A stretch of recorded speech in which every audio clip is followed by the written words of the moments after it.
es importante tener claridad sobre a quién nos referimos cuando hablamos de pueblos en aislamiento, ¿no? En antropología, este término es considerado un tanto arbitrario porque no hay pueblos que estén completamente aislados, ¿no? Este término forma parte de la legislación y hace referencia a pueblos o segmentos de pueblos indígenas que limitan en gran medida sus relaciones con el entorno, con personas ajenas a sus grupos, a sus pueblos, ¿no? Estos son los llamados pueblos en aislamiento. En muchos casos pues rehuyen, ¿no? al contacto directo, se ocultan o también pueden rechazar con violencia la presencia de agentes externos en sus territorios. Hay diferentes niveles de aislamiento, ¿no? Esto es muy importante tenerlo en cuenta. Por ejemplo, ustedes deben haber escuchado de los llamados mashcopir, ¿no? Ellos en el río Las Piedras, por ejemplo, son vistos por la población vecina, sobre todo en la época de verano, en que extienden sus recorridos río abajo.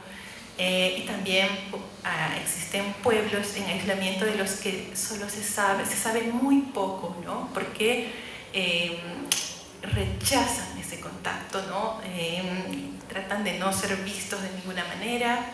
Y bueno, aquí en el mapa, gracias. Bueno, acá vamos a ver la ubicación de los pueblos en aislamiento.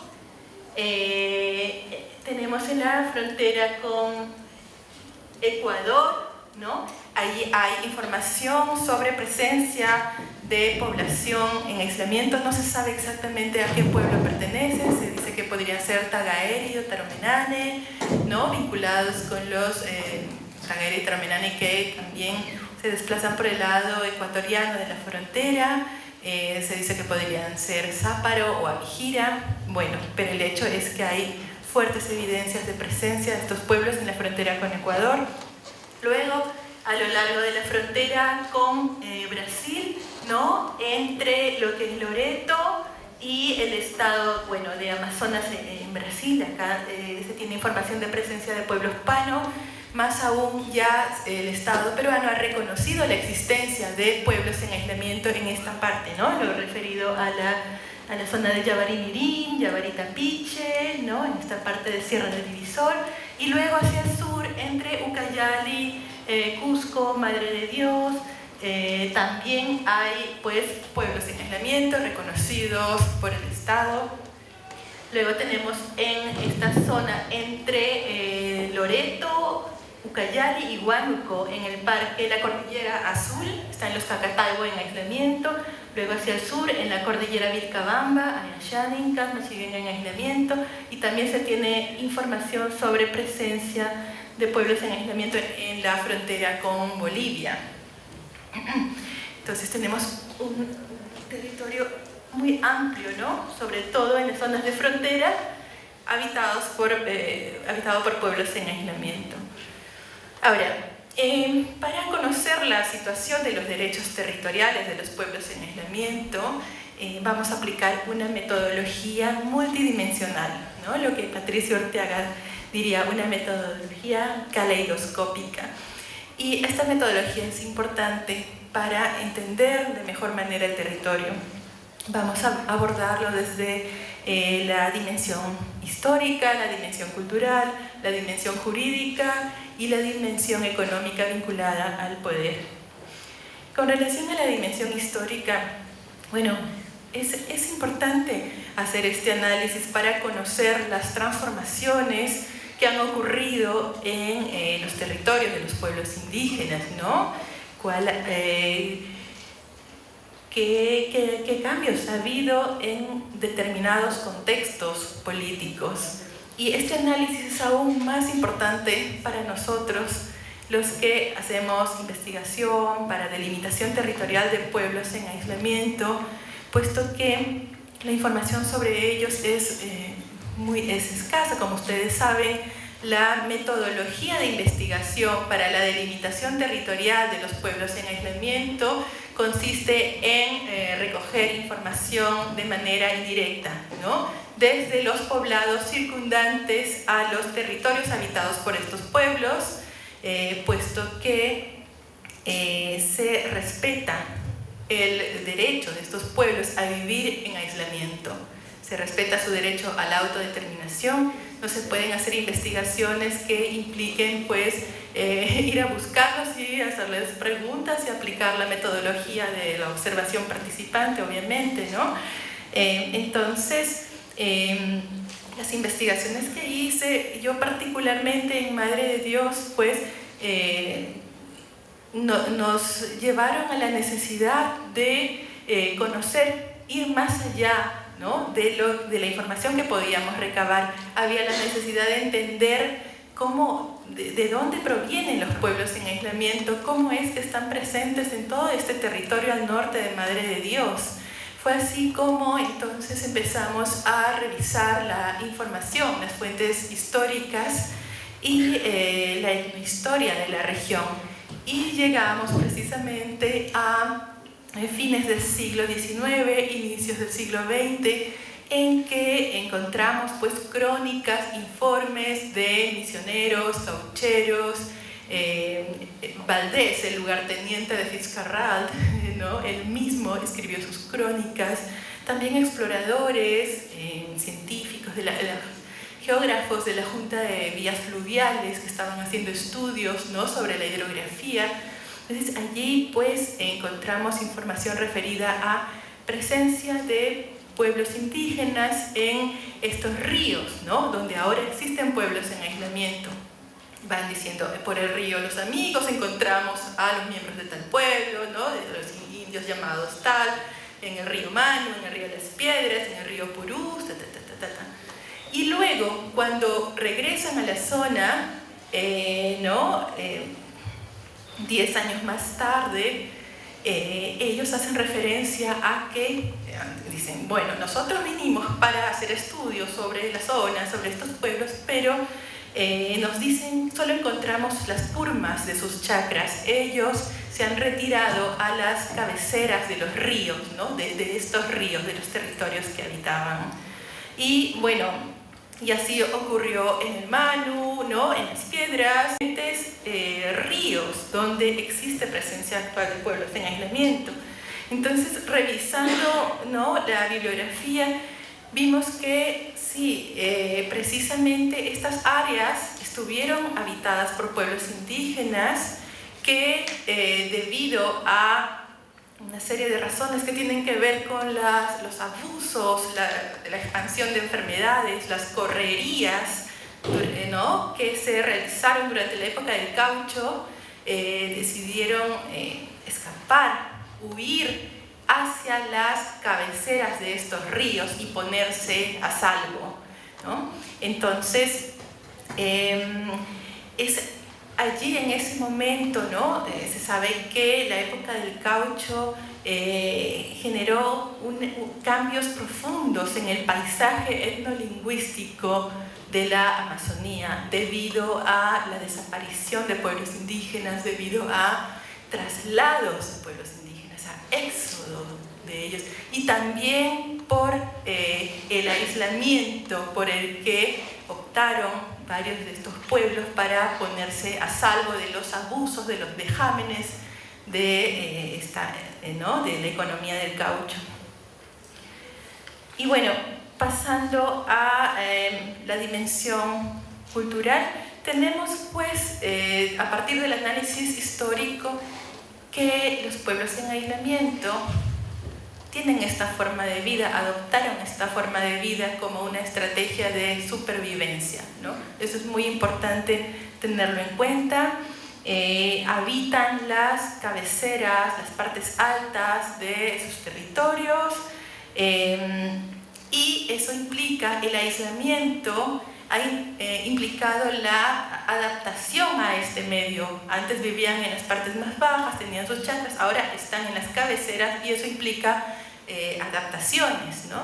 Por ejemplo, bueno, realizan prácticas de subsistencia, la caza, la recolección, sabemos que sus desplazamientos, su ocupación del territorio, sus desplazamientos están marcados por las estaciones, ¿no? Durante la época de lluvias, ellos recorren las cabeceras, ¿no?, de los ríos que habitan, cazando, recogiendo frutos, ¿no? En la época de verano bajan hacia, en la época de verano ya se puede cruzar las quebradas, entonces se desplazan hacia el curso medio de estos ríos y quebradas que habitan para también realizar la caza, la recolección y así. Entonces, esa es la forma de ocupación y aprovechamiento del territorio. No es posible tener mayor información sobre la concepción que ellos tienen del territorio, puesto que están en aislamiento.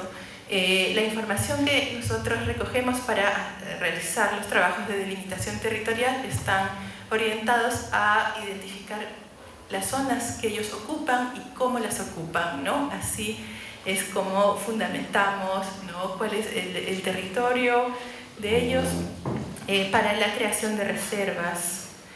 Ahora, voy a avanzar muy rápido, tengo poco tiempo. ¿Cuál es la situación de los derechos de los pueblos en aislamiento, ¿no? Cuando hablamos de los derechos territoriales, estamos hablando de seguridad jurídica y protección territorial. A ver, por favor. Siguiente. Ahí está. Bueno, para conocer cuál ha sido el proceso de reconocimiento de los derechos territoriales de los pueblos en aislamiento, es importante tener en cuenta el rol, el papel que han tenido las organizaciones indígenas. Ustedes pueden ver allí 3 etapas, ¿no? Hablamos básicamente de 3 etapas. En los años 90, ¿no?, se inició el establecimiento de reservas. En el año 1990 se creó la reserva Cugapacori Nahuananti a favor de los pueblos Nahua, Machiguenga, Nanti en aislamiento y contacto inicial. La creación de esta reserva se dio en un contexto de un trágico contexto de muerte de prácticamente el 50% de la población Nahua tras el contacto forzado por madereros, por miembros de empresas petroleras que les transmitieron enfermedades, y a raíz de ello este pueblo perdió a la mitad de su población. Eso generó un escándalo muy grande y de lo cual pues, se derivó la creación de la reserva. La creación de la reserva fue gestión de la organización indígena local Comaru y una ONG aliada, CEDIA. Luego, en el año 97-98 se crean otras 3 reservas que fueron gestionadas por AIDESEP, la Organización Indígena Nacional, en Ucayali, ¿no?, las reservas Murunahua, Mashcopiro, Isconahua. Y en el 2002 se crea la Reserva de Madre de Dios, ¿no?, a favor de los pueblos en aislamiento, donde participé. Esta fue la primera etapa. Estas reservas se crearon en base a la ley 22.175, la ley de comunidades nativas, ¿no?, que establecía la creación de reservas de manera pues, transitoria hasta que se definiera el sedentarismo o la itinerancia como formas de vida de estos pueblos. Luego hay una etapa muy productiva entre los años 2003 y 2011, ¿no? Al establecerse el programa de pueblos en aislamiento en AIDESEP, la organización, los dirigentes, los técnicos tienen mayor relación con pues, dirigentes de diferentes regiones, y ahí es cuando toman conocimiento de la existencia de pueblos en aislamiento también en Loreto, ¿no? Y es así como deciden iniciar los estudios y las gestiones para la creación de nuevas reservas. Ahí es cuando se solicita la creación de las reservas Napo Tigre, Yabari Tapiche, Yabari Mirim, Sierra del Divisor Occidental, y tenemos la reserva Cacataibo, que había sido solicitada en el año 93, ¿no? Y bueno, se seguían haciendo las gestiones para que se creara. Y así este periodo fue sumamente productivo también, un periodo muy interesante porque las organizaciones indígenas no solo realizan los estudios y las gestiones para la creación de estas reservas, sino que también impulsan la adopción de una legislación específica sobre pueblos en aislamiento, la institucionalidad, ¿no? La creación del INDEPA, actúan en el ámbito internacional, promueven la aprobación de directrices de la ONU para la protección de estos pueblos y así. Bueno, en el 2006 se da la ley de pueblos en aislamiento y en el 2007 se reglamenta, ¿no? Esta ley establece la figura de la reserva indígena a favor de pueblos en aislamiento, ¿no? Y bueno, crea una comisión multisectorial que es la responsable de ver estos procesos. Sin embargo, esta comisión no funciona hasta el 2012. En el 2012, el INDEPA, ¿no? El INDEPA ya en su último año de existencia, porque fue fusionado al Ministerio de Cultura, realiza pues los trabajos de verificación de las propuestas de reservas presentadas por AIDESEP en el año, ¿no? Entre el año 2003 y 2008, y allí recién pues se empieza a atender estas propuestas, ¿no? A ver, la legislación, ¿no? Sobre pueblos en aislamiento y contacto inicial, en particular lo referido al establecimiento de reservas, es cierto que presenta avances, como por ejemplo el establecimiento de un régimen especial transsectorial, ¿no? Para la protección de estos pueblos. Con la ley 22.175, la ley de comunidades, no se hablaba de vulnerabilidad, allí solo se hablaba de delimitar el área.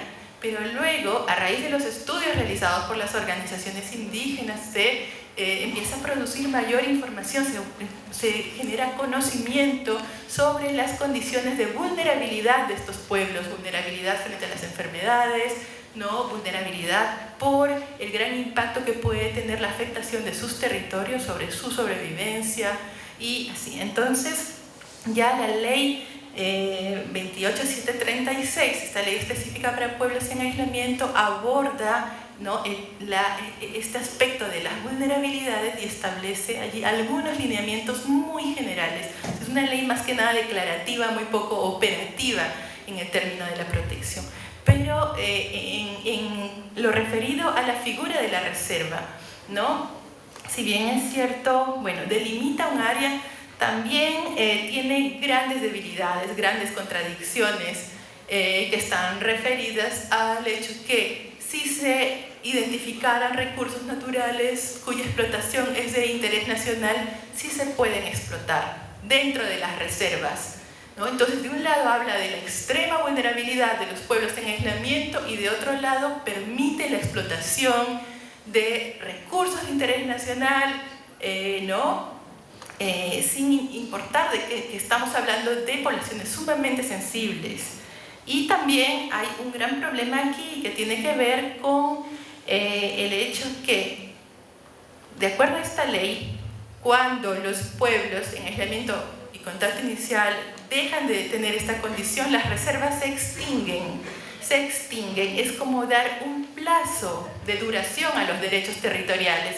Las reservas se extinguen y se procede a gestionar la creación de comunidades nativas que son partes mínimas de los territorios. Entonces no importa si estos pueblos tienen todo un territorio que han ocupado, ¿no? Históricamente no, solo se reconocen comunidades. Y bueno, ya tengo que ir terminando.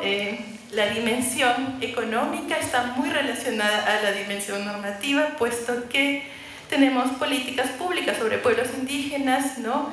Que imponen, ¿no? A través de las cuales se impone lo que es la política económica del país, por encima de los derechos y de la sobrevivencia de los pueblos en aislamiento. Acá, a ver, siguiente, por favor. Siguiente, siguiente, siguiente, siguiente, siguiente. Acá, por ejemplo, tenemos la reserva de Madre de Dios. Esta fue el área que se solicitó, se presentó, se fundamentó ante el Estado, porque es el área habitada por los pueblos en aislamiento. Sin embargo, este es el área que se creó, ¿no? El Estado de manera arbitraria dijo, bueno, hasta acá nomás, ¿no? Y toda esta parte verde que ustedes pueden ver fue otorgada bajo la figura de... Fue creada como bosque de producción forestal permanente para la explotación forestal, ¿no? El resto corresponde al Parque Nacional Alto Purús. Siguiente, por favor. A ver, la Reserva Madre de Dios está creada, fue creada en el 2002. Ahora, esta es la Reserva Yabari Mirín. Miren ustedes, tiene superposición tras superposición tras superposición, ¿no? Entonces, tenemos que... Esta es una historia de despojo territorial, ¿no? ¿Qué va a pasar ahora? Con tantas superposiciones y con leyes que llevan a que prácticamente los territorios de los pueblos en aislamiento vayan desapareciendo, vayan reduciéndose a su mínima expresión. Y bueno, ya se me acabó el tiempo, pero terminaré diciendo que esta superposición, estas decisiones que son tomadas, ¿no?, por el Estado afectan gravemente a los pueblos en aislamiento, afectan su integridad, causan intranquilidad, causan conflictos interétnicos, ¿no?, conflictos dentro de sus grupos por el espacio. Hay una serie de casos, ¿no? Siguiente, por favor, que nosotros hemos estado investigando en diferentes partes del país. Siguiente. Acá quería mostrarles como todas las superposiciones, la presencia, ¿no?, de actividades hidrocarburíferas, actividades forestales. Siguiente, por favor.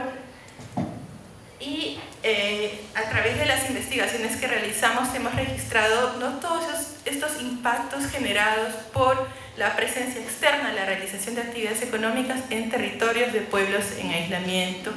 Aquí el papel de las organizaciones indígenas ha sido clave para lograr avances en el reconocimiento de los derechos fundamentales de estos pueblos, en el establecimiento de las reservas indígenas, en la adopción de instrumentos de protección a nivel internacional por las Naciones Unidas. Ellos han sido los protagonistas de esto, ¿no? Han decidido realizar acciones para garantizar los derechos de sus hermanos, los pueblos en aislamiento. Y para terminar, entre las propuestas que están planteando las organizaciones indígenas y en lo que les estamos acompañando es la propuesta de los corredores territoriales, que son espacios... Siguiente al mapa, por favor. Aquí están. Los corredores territoriales son las áreas que son ocupadas, aprovechadas por pueblos en aislamiento de manera integral. Como hemos visto que estas áreas se van reduciendo, recortando y se van superponiendo diferentes categorías, ¿no?, con implicancias directas sobre la integridad de estos pueblos, se ha visto la necesidad de identificar la totalidad de los territorios habitados por estos pueblos para exigir al Estado que garantice sus derechos, que implemente mecanismos de protección en base al análisis, ¿no?, de cada situación en particular. Entonces, esa es una propuesta. Este es el corredor Pano-Araguac y otros. En el sur, esta es la propuesta del corredor Yabari-Tapiche. Están ubicados aquí en la frontera con Brasil. Son corredores transfronterizos que ocupan territorios, pues, de pueblos indígenas también en Brasil, y se están promoviendo a través de alianzas con organizaciones de la sociedad civil, organizaciones indígenas de Brasil. Muchas gracias.